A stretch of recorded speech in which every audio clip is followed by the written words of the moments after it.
And let me tell you what I'm doing. Joni and I are sitting in a auto repair shop in Coalinga, California, which is kind of halfway between Fresno and Bakersfield. We were driving along, stopped for gas, and when we went back out, car wouldn't start, and so he just has replaced the battery. Everything's pretty much fixed in there. So just be thankful for Johnny, who's going to get us on our way. But he allowed me to sit here with the halo around my head and look holy as I teach you about fear today. How many have a little bit of fear going on in your life in some way or another? Today, what we're going to talk about, and let me just tell you, as I'm going back and forth, I have to go through 3 or 4 different screens. So if I don't see your hand, you might have to just shout out loud. I'm not going to be as aware of everything as usual. But today we're talking about original fear, that which comes to us from somewhere back in our lifetime. And he uses as his basic metaphor, the safe place we come from before we are born, and then the movement into life as we know it, where we have to deal with the fact that we can't do it all alone, right? And where we are dependent on so many other people, and how easily we sometimes slip back into that fear of, I need something more than me, where now we're an adult and we don't have to do that as much, that we have strength, that we have ability to affect our world around us, and that sometimes we slip back into that space of, somebody please save me, somebody please fix this, somebody please. And it's not that we don't need each other, it's our inability to know that we have power in that moment. Like this morning when the car wouldn't start, there's a certain amount of where you go, damn, I can't fix that. But I can. Maybe I can't do the work, but I have the means and the resources to be able to get work done. So we immediately got on the phone. Joni did a great job finding a tow truck for us, got us over to here. Johnny did a good job taking care of the car. And so did I need to be fearful? No, but in that moment, it comes out, doesn't it? Right? Because you say, some of this is going to be beyond me. So when you look back at your life, where are the places where you still act like a baby, right? You still act like somebody else has to care for me. Somebody else, I can't do it by myself. I don't have control in this situation. And you easily slip into what he calls original fear. Where is that for you? For me, for many years, it was spiders. Spiders. Absolutely, I would yell for Earl, you dispatch that quickly. Yeah. But then I learned to look at it from a different way. One time, I saw it building a web, and it was the most beautiful thing I ever saw.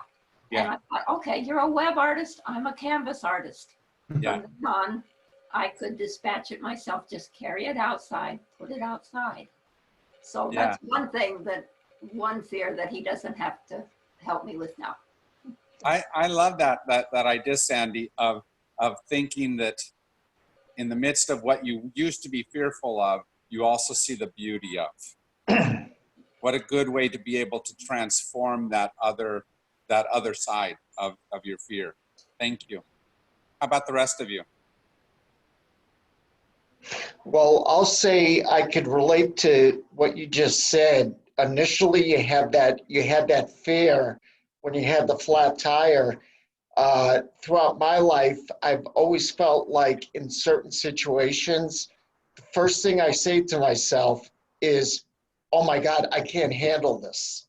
I don't have the skills to handle this, the confidence to be able to say I can get through the situation and on my own and not need help. Yeah. And it's not that you won't need some help, but you also have the resources to develop that help, to search for that help.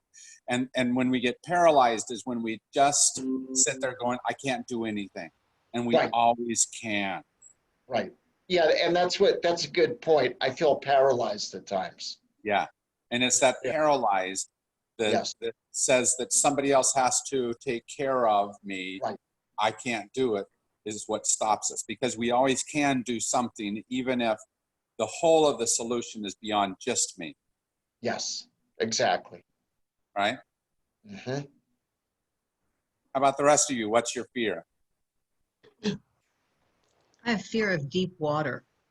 Deep water. Any deep water, anything over my head. Yeah, when I was little, we used to go to a park where they had swimming pool, not a swimming pool, it was a pond. And I thought I knew how to swim because I'd had a swim lesson or two. I was probably like 5 or 6 maybe. And I was walking out because I thought it was shallow enough, and it wasn't. And I really had to I almost drowned. I mean, that's how it felt. And I was panicked, and I really couldn't swim. And I was able finally to sort of bob myself out of the deeper water into the more shallow water. And there were people around, and I absolutely refused to ask for any help or to show I needed help. Yeah. And I just it was really, it's still scary for me. Yeah. It's that fear of, and I'm not sure how that's connected to my birth, but maybe it is in some way. Yeah.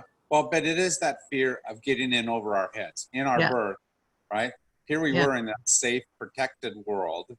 And when we come out of the womb, we are out of our depth. Yeah. We are dependent on other people. And in a very real way, we have a lot of helplessness there. It doesn't mean we're helpless. How many have been manipulated by a baby before? Right? Baby knows All how the time. to take control of his life, even though he may not be able to feed himself. Maybe he can't change his diaper, but he or her lets their fears be known and takes some control, right? But when we're over our head, our ability to feel in control diminishes. Yeah. And I was embarrassed, that I'd gotten myself in that situation, and I was really afraid to ask for help because I didn't want to show that I was so, whatever description, silly, stupid, enable. I mean, whatever that is, I wasn't being perfect. And that was really scary too. Yeah, isn't that an interesting dynamic? Because in the moment of you could have control, you give up that control by saying, I'm not going to ask for help. I'm not going to go and find the other people who can take care of me in this moment. And it's not dysfunctionally taking care of me, but functionally you being in control of finding those people. But we all have some of that.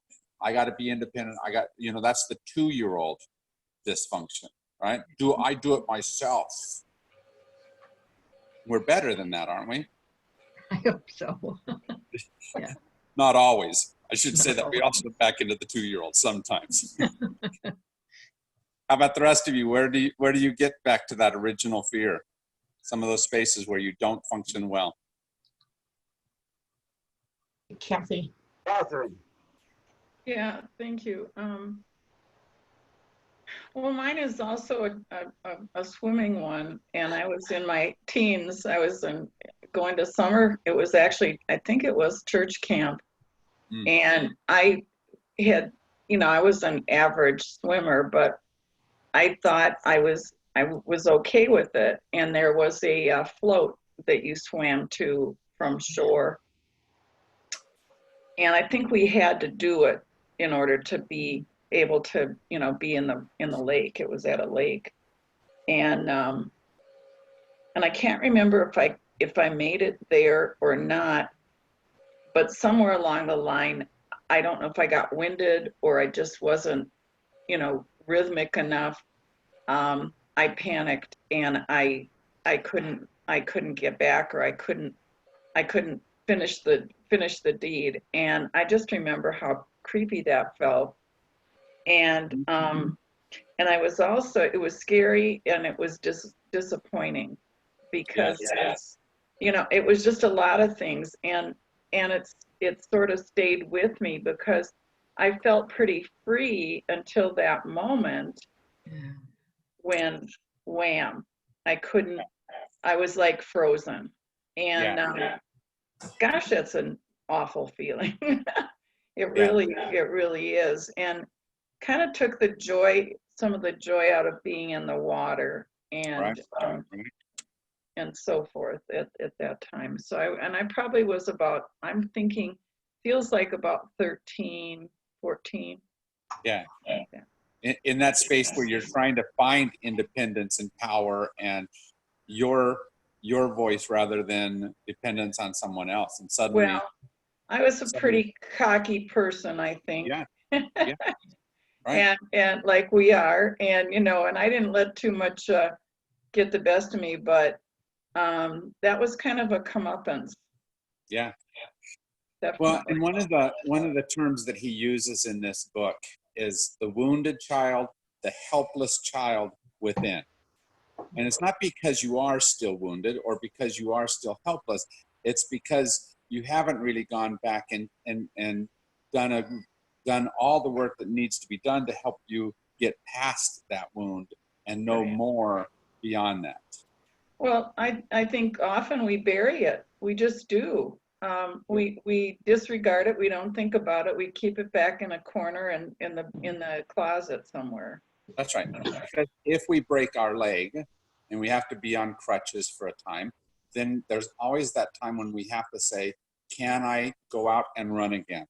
Do I want to even test it? And at some point or another, the thing we have to do is figure out in the testing what we can do, what is still possible there. But in some of the emotional areas, we sometimes don't do it. Like I've watched elderly couples. When one of them dies, the other has to decide, will they continue forward? Can they live without that other half of themselves there? And I've seen too often where the surviving spouse, essentially you see them emotionally not able to make that choice to go on living. Mm-hmm. And it has to be a True. very intentional, and it's a difficult choice. I'm not trying to deride these folks because that's a difficult choice, especially the longer you've been married, the more difficult it is, right? But that's one of those things where in the moment you have to decide, are you going to heal that wounded child or are you going to be affected forever because of that? And it's a tough place, isn't it?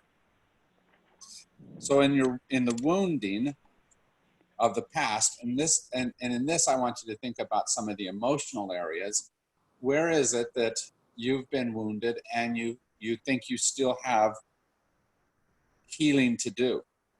Because some of that wounding takes decades to try to get past. What are some of your emotional spaces?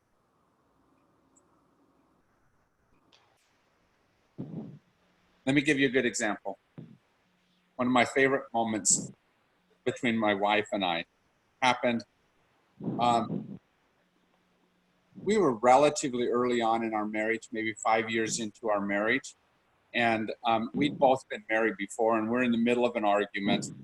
And my wife stops. All of a sudden, she looks at me and she says, you know what? I think your ex-wife is arguing with my ex-husband.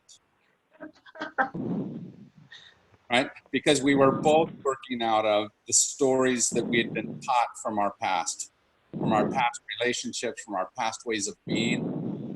And it was noticing that, recognizing that allowed us to then begin to heal some of that wounding and know that this person in front of us was not the same person who we didn't have to deal with them in the same way as somebody else. So where are you still in some of those places like that?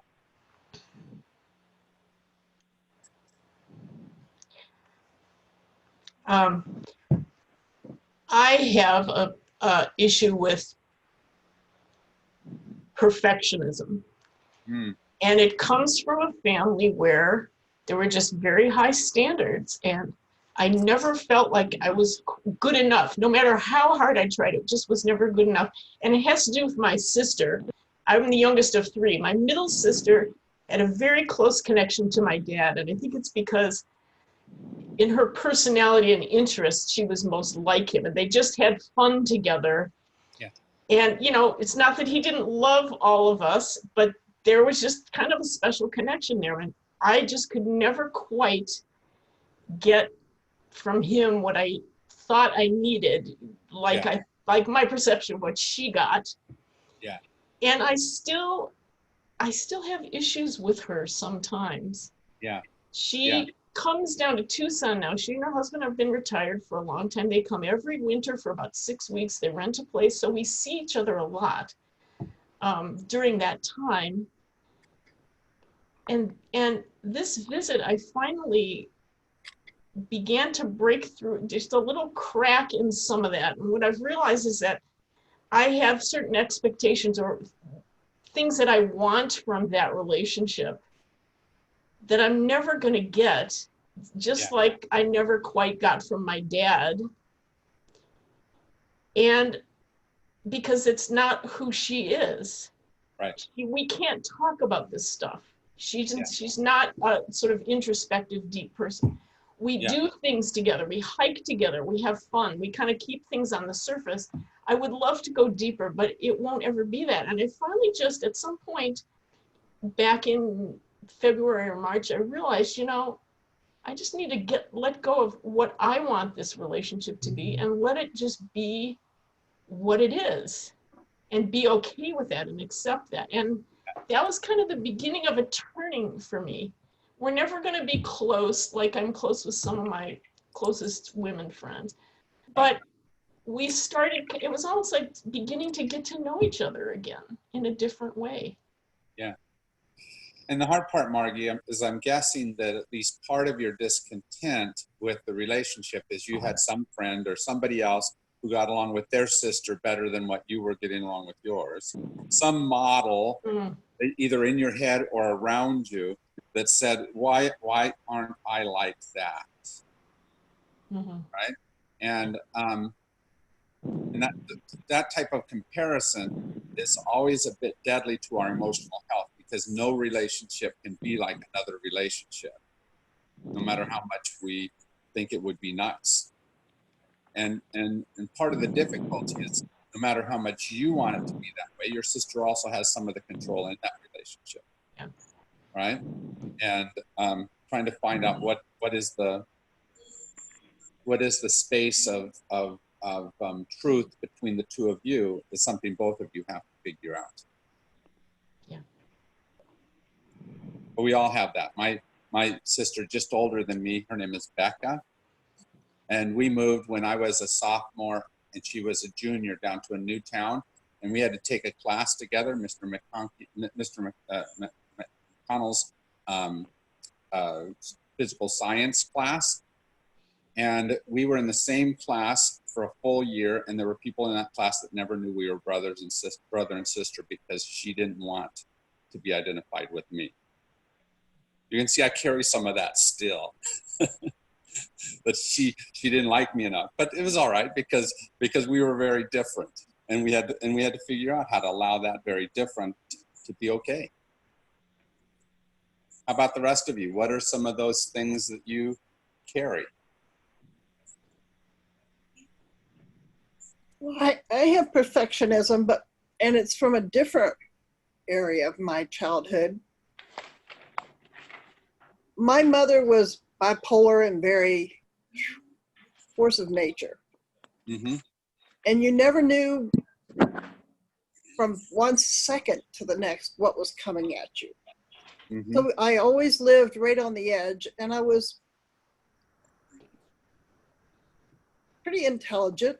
So it was, a lot was expected of me. And I think because I was known as the then I won't be able to get back on my. Yes, you will. Okay. I'll show you. Go ahead, Judy. Okay, because I was the ugly smart one, I was always like, so I could get straight A's. I did get straight A's. I did everything to be as perfect as I could so I wouldn't, and to stay below the radar, because that was really important too. And I'm 69 years old now. I've gone through literally 5 decades of intense therapy because I always thought from a very young age, I want to know what makes me tick. I want to know who I am. I want to know what's going on inside of me. I want to know how to make me a better version of me. Yeah. So I've worked intensely on me, and I've been very blessed to have extremely good guidance people and mentors and counselors come into my life at different times, literally saved my life at times. And to me, it's like, What is it called? I feel like I need to like do something perfectly the first time a lot of times. If like I'm not going to write something unless it's going to be perfect, Yeah. because the first time, you know, it's like, I don't know. It's just, I don't know if I can make this understood well, but Here, this one? Yeah. it's just the sense that I've got to be better. Yeah.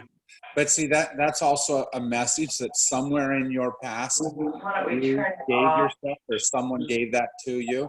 And you have to decide how much of that is the truth that you want. How much of that, though, is the wounded child speaking Yeah. instead of the strong adult. But at 69 years old, I figure if I haven't, it's always going to, I recognize it. So that's a big part of it. It's just recognizing it. It is. And I've worked through 90% of it. Yeah. But I recognize now it's never going to leave me completely. Sure. I recognize it so I can overcome it, but it's always there. That's And right. it's also brought about a real aversion to criticism, even constructive criticism. Yeah. It's like, it's hard to handle. It's like I was going to do a blog for one. I thought, nah, I couldn't handle the backlash. I don't want to listen. I don't want to hear myself trashed. I've been through that, done that. Yeah. I don't want to do that anymore. It's Yeah. just, I don't know. It's interesting how, I guess I feel like at 69, I worked through so much. I mean, I'm not in a mental institution, so I'm good. Yeah. I feel And like that's I'm like, I've come through a lot, but it's like just interesting sometimes to still notice those things linger somewhere deep inside of you throughout your life. And They do. I've become zen about it, a lot of things in my life. And that's just one of them. It's like, okay, Judy, today, what are you going to do to bring about the most bliss in your life? And Yeah. what are you going to have to overcome to do that? Yeah.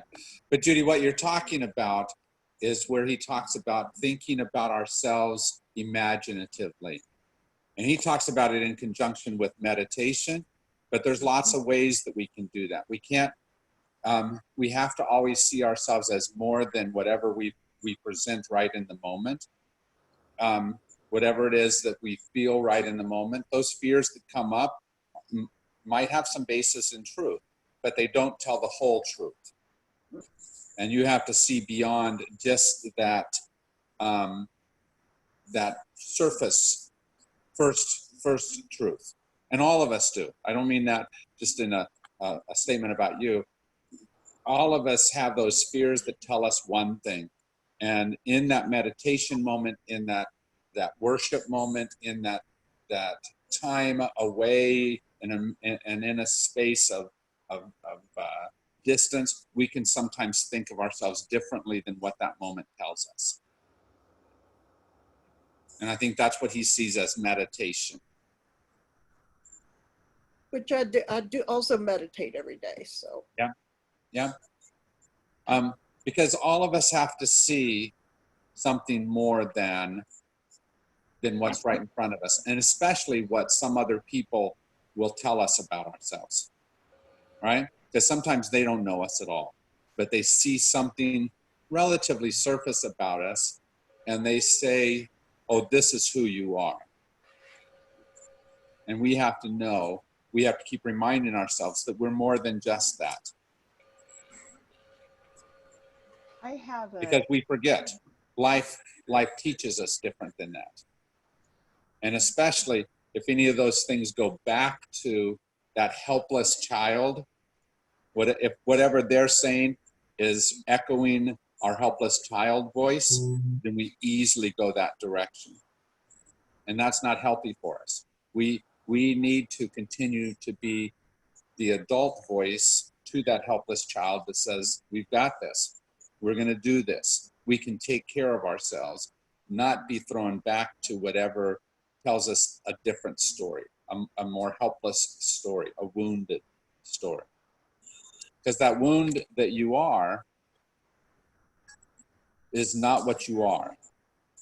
You have that wound. It has helped define part of you, and it's not necessarily a bad thing that has helped define that in you, but it also doesn't tell the truth right now, because what you've done is you found the strength to overcome the effects of that wound alone.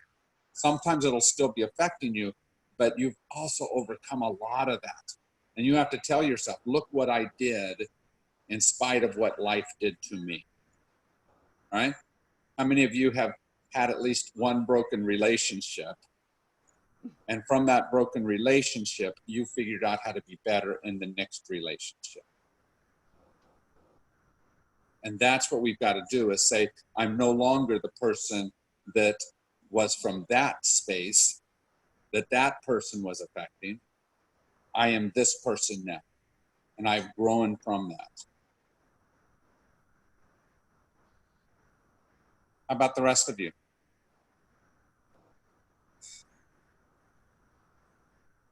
Can I just speak? Yes. Okay. You know, I love this reading and what you were just alluding to, Jim, about kind of owning your adult self and not hearing, you know, those childish thoughts. And I realized that for me, kind of a theme in my life was always looking for some sort of the reassurance of some competent adult out there, somebody out there who's going to take care of things, you know, rather than recognizing my own competency. It's like when I actually rationally look at my life, I realize, you know, I've pretty competently gone through some really hard stuff and done that. And as you know, when something is in front of you, you have to do it. And so I know that I have competency, but I think as a really young child, I was in a pretty chaotic kind of situation. And I always had this sense like, oh, somebody needs to be in charge here. You know, some adult needs to be in charge here. Somebody needs to take care of me, kind of thinking, which is I think part of my stress of going on in our country right now is that we don't have leadership that is, you know, confident in taking care of things.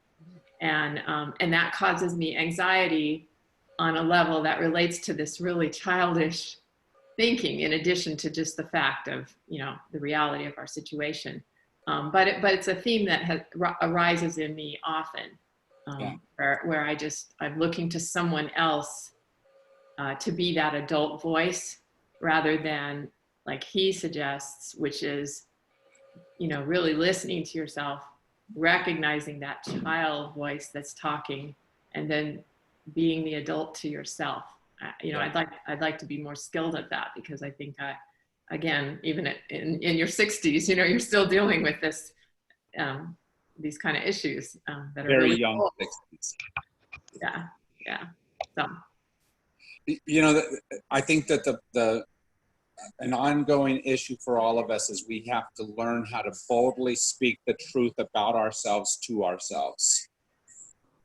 And we all do that to some extent. We have overcome some of the past voices that tell us one thing or another. And so we're good in those areas. But then there's always these other little spaces that for whatever reason are still telling us the wrong message about us. And we have to keep telling ourselves, no, here's the truth about you. Those affirmation practices, which sometimes we forget to do because we've done them so much that we we forget that they need to be, that part of us needs to be told again how powerful we are, how wonderful we are, how amazing and competent in this moment we are. We have to keep doing that in a lot of different ways. To do that, I think that's why he starts bringing up the concept of mindfulness. And that's about being so present in this moment that in this moment we can tell the truth about ourselves, right? Beyond whatever everything else tells about us. And how many have at least some things around you that tell you something about you that may not be the complete truth? On the sheet of paper that oh, go ahead. It's Judith Holt. Hi, Judith. I was experiencing sitting here listening to people way back in, I was back in my elementary school, not wanting to talk in class because other people sounded so much smarter than I felt. And then when you said to speak the truth about ourselves to ourselves boldly, I thought, oh, now I need to be bold and speak up and say that. Yeah. And yeah. so I was mindful in the present moment of what was going on with me right here and now. Yes. So that's it. Thank you. And that mindfulness, that stopping and telling yourself a truth of right now, rather than the truth that something around you is telling, is an important thing. So I want to give you a task that I'd like for you to do over the next week. And it's at the top of the second page of the handout that I sent to you. And it says this, the quote is, mindfulness reminds us that it is possible to be in the here and now. And then underneath I put in big bold letters, be specific, and make a list of people, events, situations, and issues that take you out of the here and now. What is it that makes it so that you can't be present as possible right now in the fullness of who you are? What other stories, what other people, what other issues keep creeping in and attacking your present space? And then the second half of that question is, what power does each of the things on your list have over you? Why is that issue still an issue for you, right? If your mom is still voicing in your life, why is that true? What is it that she still has? And it's not all negative. There's reasons why our moms should have some voice in our life. But you have to figure out, why is it that some of the negative reasons why that voice is still there continue to give it power that maybe you don't want it to have. Okay? So does anybody have something, if you're beginning that list, something that pops out in your mind that says, here's one for me? Does anyone want to be bold enough to share one of those? Yeah, I will. Okay, go ahead, Elizabeth. It's Doris. Oh, Liz, are you talking? You're on mute. Who is that talking? I'm sorry. Liz is talking, but we can't hear her because she's muted. Okay, Liz, go ahead and talk. Okay, now I'm sorry. I was saying my fears about the coronavirus, and it's very specific, lots of different ways in which it impacts my life. I'm sure everyone does, but it takes me out of being present in my life. It takes me out of being in relationship with people in many ways, including being preoccupied and fearful. I can't be my usual, what I consider my usual self. And even with my kids and with my friends, and it's just very difficult because of the fears that I have. Yeah, it takes away part of our definition, doesn't it? Yeah. I mean, on Sunday mornings, as much as I think I'm still intelligent when I'm speaking without all of you there, I miss the interaction of your laughter. And so I go, am I as intelligent? Am I as interesting? Am I whatever? because I'm not getting your feedback. And so that feeds some of my fear, right? Coronavirus takes us all out of the easy way we've found to be able to reinforce ourselves. How about the rest of you?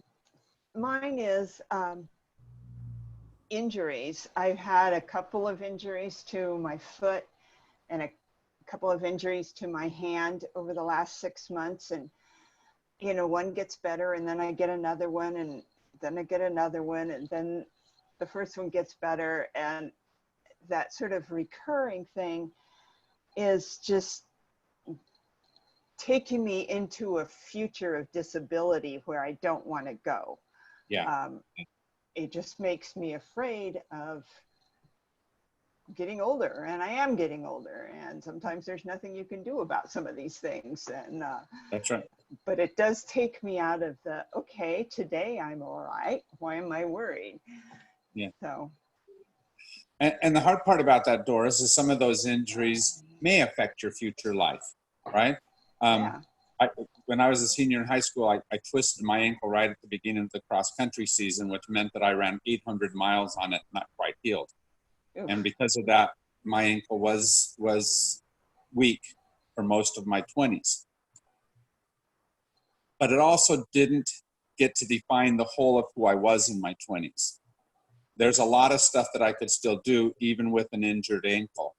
And that's what we have to remember is even something like that is a real hurt also doesn't define all of the truth and maybe not even the core truth about us.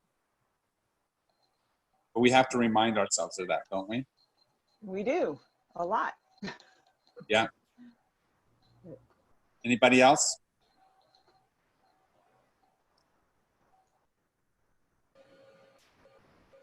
I have another one. Yes.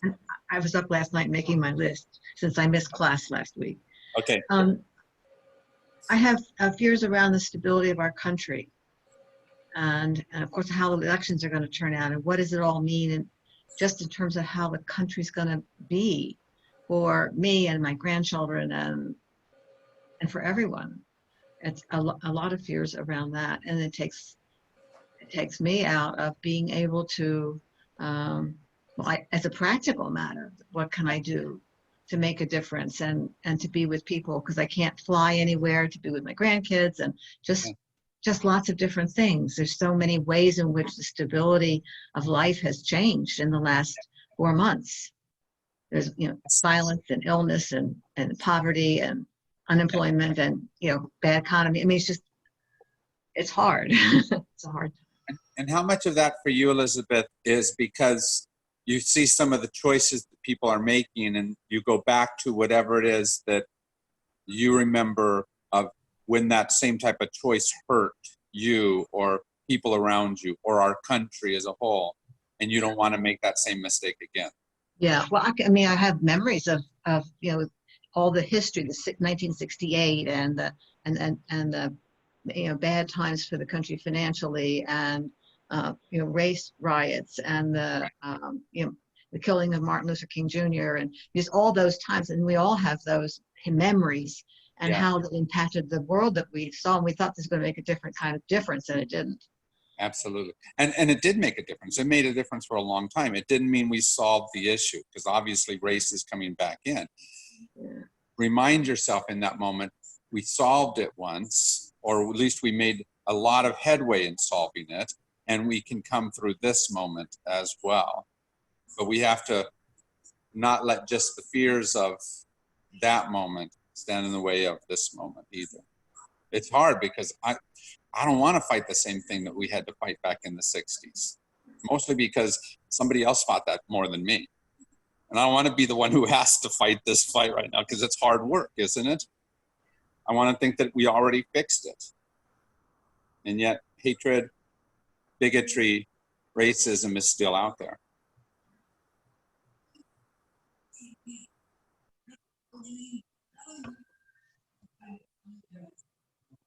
Yeah, it doesn't solve forever in a day, does it?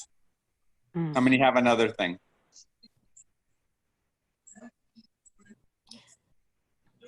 one of our relatives is always watching cop shows, and police can do no wrong, but anyone whose skin is not white always does wrong. And this is, it is, I can't understand it, and I don't like it, and I want to be gentle to this person because that's how they've grown up, but it's not what I want. Right, right. I'm currently in an argument with a friend of mine who is a marvelous woman, does a lot of good things, and she is sitting in the space of similar to that, how this many law enforcement personnel have been hurt by protesters. But what she's doing is she's lumping not just protesters. No, I think they've been hurt by the rioters. And she's lumping the protesters in with the rioters. And she's diminishing the actions of the protesters, which I think are righteous and good actions, and that they shouldn't be looked down on. And yet she's doing that, I believe, to people who don't deserve it, because there are people who are causing that violence. And I think we should be upset about those that are causing the violence, but not those who are rightfully calling out that our nation needs to change. And I feel like she, for me right now, is that roadblock towards truly seeing the situation well as a nation. She's one of those kinds of roadblocks, and it's hard. Who else? I'll just jump in here. It has to do with what's going on in the country right now and this isolation that we have with coronavirus. And I don't want to get into too many details, but in the middle of all of this, I'm working with the Raggedy Band remotely to try to every week record tracks to get them put together to be a part of the Sunday celebration. And it's been a really good, I think, process for everybody, but it's difficult. It takes much more time. We don't have a way of, when there's an issue that comes up, to talk about it as a group like we used to in a rehearsal. You know, it's just texting back and forth, and there's misunderstanding sometimes of the text. And this week there was a bit of discord about things, and I kind of was pushing a certain position about something that I thought we needed to do, and other people didn't agree, but didn't necessarily say it. They kind of talked to somebody else privately, and it created it was kind of a mess. And now it's better. Everybody's kind of pulled back, and we've, figured out how to go forward. But in the middle of all of that, the country's going crazy. There's all this turmoil, and I found myself just thinking, how are we going to fix the world, fix the country, if a small group of people can't even talk to each other, you know? And in the middle of that, so last night, I sat down and I just wrote an email, and I said, I acknowledge my part in this, and moving forward, I just really want to be more open to hearing other people's point of view, and just kind of what I said, how difficult it is right now because we're not together to discuss things. And I think that helped. I felt better, at least, doing that, taking that step. But I guess what I'm saying is, for me right now, I'm figuring out that, there are just things I have to do to make myself more open, more loving, more purposeful about being peaceful with people I'm just working with on a daily basis. Go ahead. Just that somehow will spill out to what's happening on a national level, on a local, bigger level. And I think that's at least part of his point, is that sometimes if we're going into a moment as the wounded child we used to be, we're going into the moment as the helpless person we used to be, then we essentially give permission to the other person to also be that. And somehow we have to go in with as much power of the here and now in every single moment.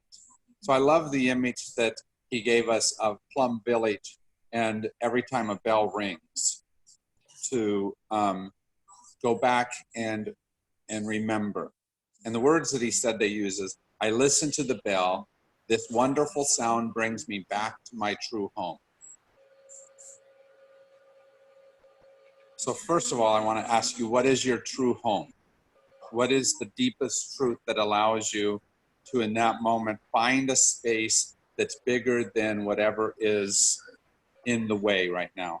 What are some of the definitions of your true home, some of the hallmarks for you of that true home?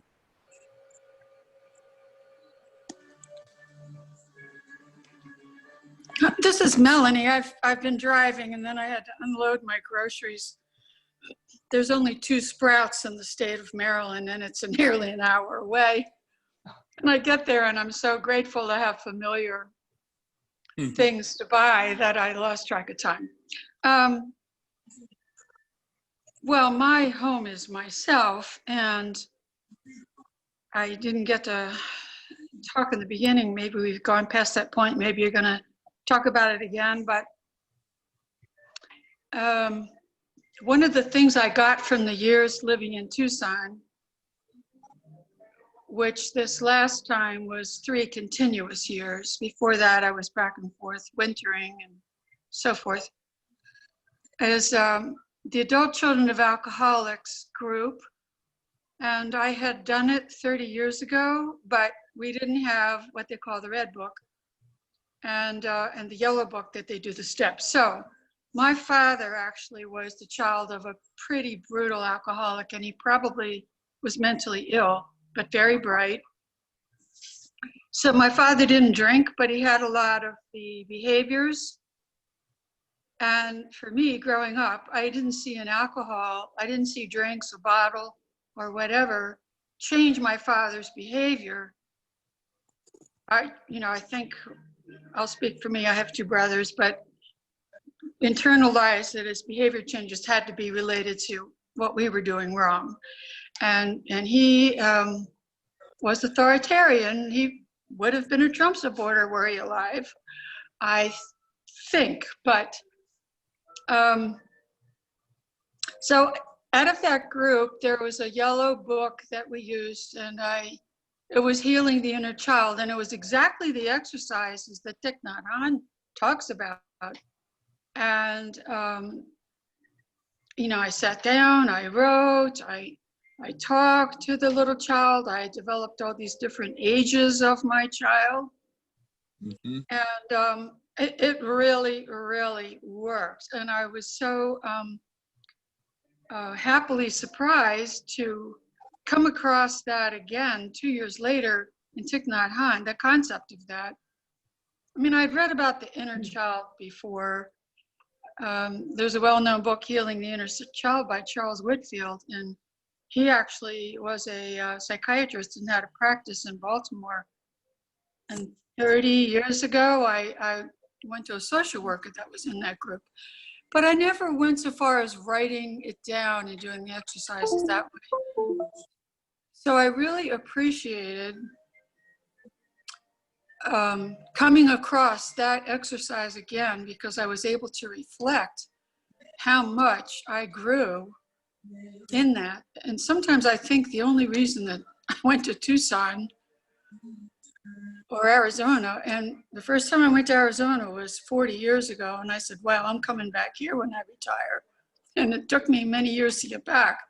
Yeah. And now I'm back here in Maryland, and I'm wondering, what am I doing here? But I think my path bringing me to Tucson took me to that particular group, the ACOE group there, the group that we did the written exercises and the yellow book. One of them introduced me to the small book, which is now out of print. And I did leave with someone to take back to the group, so I hope she did.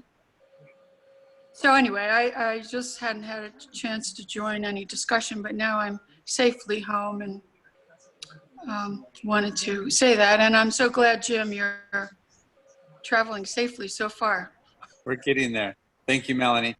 About the rest of you, how are you safely home? What are some of those true home spaces for you? What's a truth that you need to remind yourself of to know that you're safely home?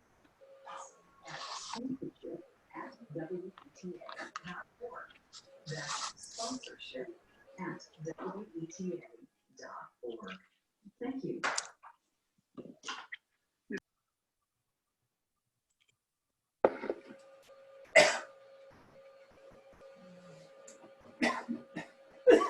Go ahead. Go ahead. Remember, I can't see hands. Go ahead and talk if you'd like to. Mute. Okay. Am I heard now? Yes. I mentioned last time that fear is just rampant in nursing homes and senior living homes. And I left for my daughters, and this is a physical, but also emotional and spiritual move. So I've been here 3 weeks, and I'll be here another 3 weeks, most likely. And then I go into strict quarantine, not allowed out of my room, etc. But all depends on what is going to go on in that residence. And there are 90 of us, and people are really scared. But for me, being accepted back into family, having had no family for 5 years in Tucson, I have an amazing sense of serenity and gratitude. So why? Because I'm needed. I'm able to serve and give back and work in the garden and on and on. But it's not the physical place per se, but it's the link with granddaughters. I'm very, very fortunate, and I'm writing, and therefore I'm fulfilled. I'm embarrassed to say so in this incredible period of time. So that's Nancy Maslin. Nice. Thank you, Nancy.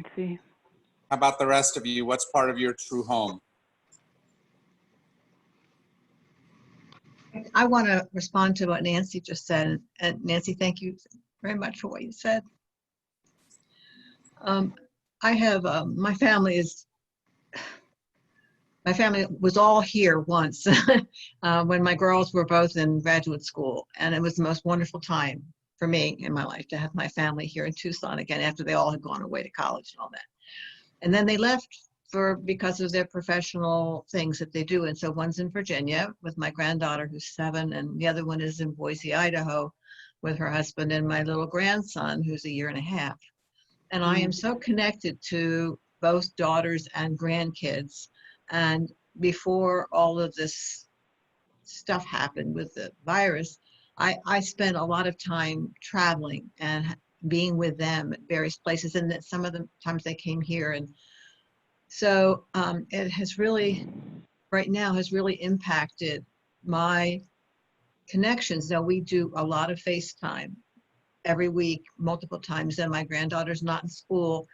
I mean, she's at home. And so I read with my granddaughter every day or do something with her every day for half an hour to an hour using FaceTime. And then I can also see a lot of my grandson in Boise because we do FaceTime every 2 or 3 days, which helps me to be connected that this is a way that I can make home here more family. And that's for me, that's very clear. I really need that connection. It's very hard not to be able to be with during this period of time. And I don't know what the future lies about that because it is all so uncertain. But, you know, it's Nancy, it's good to hear your feelings of having that home, seeing how much home is identified with being close to family, whether that's physically close for me right now, I'm not, but but spiritually close and having contact, which is so important for me. And I think that's an important thing, Elizabeth, that the reality is we think that some of those things are defined one way, but the reality is the love of your family isn't just in being able to be physically in a room with them. Yeah. You carry most of what's most important about them right there with you, and you have that strength with you. It's just that to some degree you've identified it outside of that, and so it's hard not to be in that. If I'm not with them, I don't have them, but you do, don't you? Yeah. Just And as I forget that in the bad times. Yeah, just as they have you all the time, right? Yeah. And all those important voices of our life, all those people who mean the most to us, they are all still with us. How many have lost at least somebody dear to your heart? But they're not gone completely, are they? Because they continue to be and speak and live with us, right? And they are part of the truth about us. They are part of our true home, aren't they? Mm-hmm. Even though they've passed on to the next space, the larger room, right? We have to keep reminding ourselves in the present moment that this present moment has all the strength that we need. We have all the strength that we need. Not because, again, because I can fix my car, but because I know how to get a tow truck that will get me to the place where a mechanic can work on it and can fix it. Not because I can fix my heart completely by myself, but because I have the competence and the strength to be able to find the person who can help me fix my broken heart. Right? I don't need, but I can find the resources that will help me in that moment. And so can you. The good news is that we don't have to fix every single piece of us every single moment, do we? That's what the whole of life is about continually working to fix that, to make peace, as Thich Nhat Hanh says, to make peace with whatever it is that's still unfixed in our child, and that child's still trying to find the complete home that they need. We get to continually make them, to draw them fully into this space, and let us know that we are still cared for by someone strong and powerful in this life, and that is us. You are the healer of yourself in a very real way, because you can find those who can show you the direction. So I want to do one last thing, and I want you to use this throughout the next week. How many have a bell at Plum Village that rings on a regular basis for you? I don't either. So I want to give you something. How many have at least a phone that sometimes dings in your life with a little bell of some sort? Every time your phone rings, even before you answer it, take a moment to say what it is that he said. I listened to the bell. This wonderful sound brings me back to my true home. Practice in that moment, breathing in and breathing out very mindfully, and bringing yourself back to that inner truth about you. Every single time you hear that bell, if you do that, that will be about 1 million times in this next week, won't it? Thank you, guys. Appreciate it. Thank you. Thank you. Have a good week. Thanks, everybody. Yeah. Safe travels, Jim. Thank you so much. Yes.